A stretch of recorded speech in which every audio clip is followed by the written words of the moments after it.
Isn't it wild how something that used to be super simple is now a total headache, all because of one person's brainwave?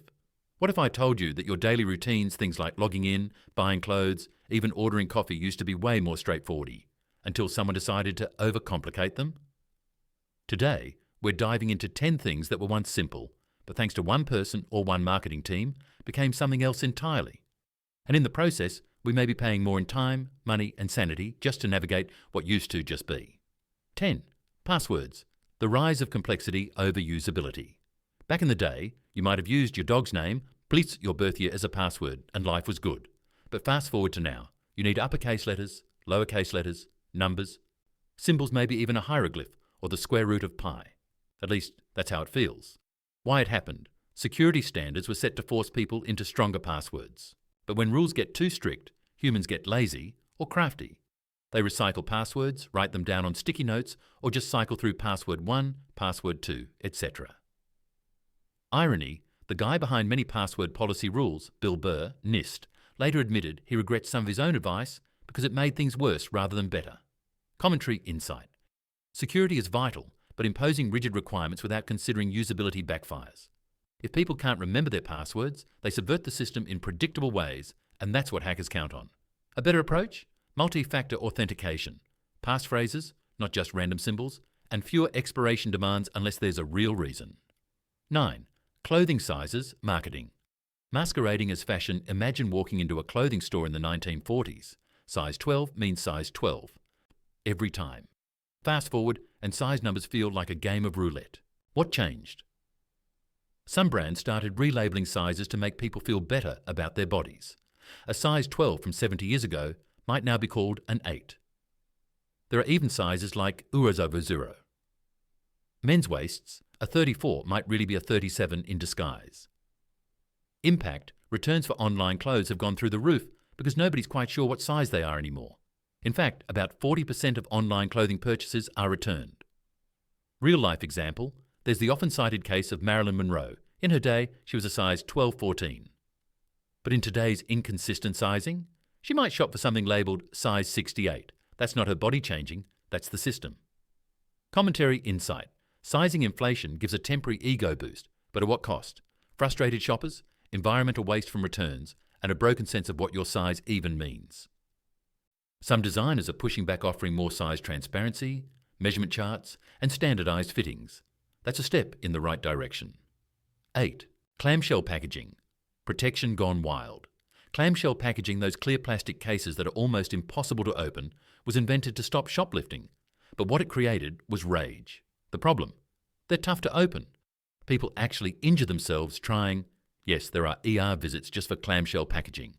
Often you need the very tool, like scissors, that's inside the package to open the package. While technically recyclable, most recycling centres don't want them. Too much work. They just end up in landfills.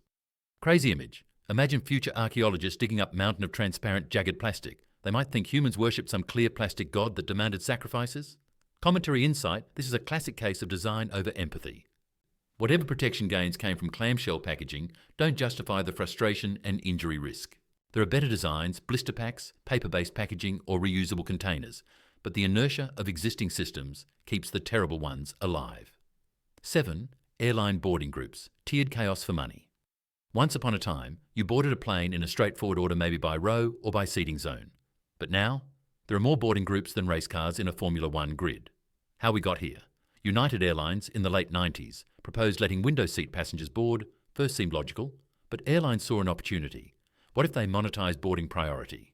Now we've got an alphabet soup: Platinum Pro, Premium Plus, Elite Diamond Medallion, Basic Economy, and so on.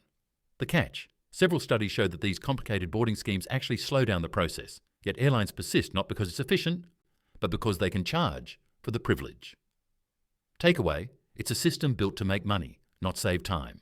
And we pay, whether by purchasing priority or by enduring longer waits. Commentary insight. Airlines often frame these systems as providing choice, but really it's a way to extract more revenue. If most people are paying to board first, the cheap ticket folks get squeezed. It's worth questioning. Are we optimizing for convenience or for profit?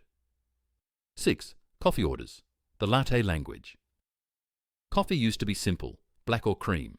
But when Starbucks CEO Howard Schultz visited Italy in '83, He fell in love with the ritual of cafe culture and came back determined to recreate it. Only nice, he invented a new, overly complicated coffee language. What happened? Size labels went from small, medium, large to tall, grande, venti. Milk options exploded: whole, 2%, skim, soy, almond, oat. Temperatures became a fine art: extra hot, very hot, 180 degree exactly. No hotter. Syrups, foam, drizzles, the combinations feel infinite. Real life story. People now make YouTube tutorials just to teach you how to order at Starbucks. Think about that. Ordering a simple drink becomes a multi-step negotiation. Commentary. Insight. Customization is a powerful marketing tool. People feel like they're getting exactly what they want. But it's also created a language barrier. What are we really paying for? Is it flavour, or is it the thrill of curating our own coffee brand identity? 5. Dogs. Breeding for perfection and pain. 15,000 years ago, dogs were pretty uniform: medium-sized, pointy ears, healthy bodies. Today, we've created a zoo of extremes, and not always in a good way. What changed? Show dog breeding has pushed certain traits to extremes: sloped backs, flat faces, oversized heads. Take the German Shepherd. Early versions were athletic. Now many have backs so sloped they can barely walk well. Bulldogs and pugs now suffer from breathing problems or can't give birth naturally. Cavalier King Charles Spaniels sometimes have skulls too small for their brains. Real-life example: there are breeds that now require medical interventions, like C-sections for birth, or live with chronic suffering because their bodies were redesigned for looks, not function. Commentary insight. This is a heartbreaking trade-off. Show standards and human vanity have compromised health.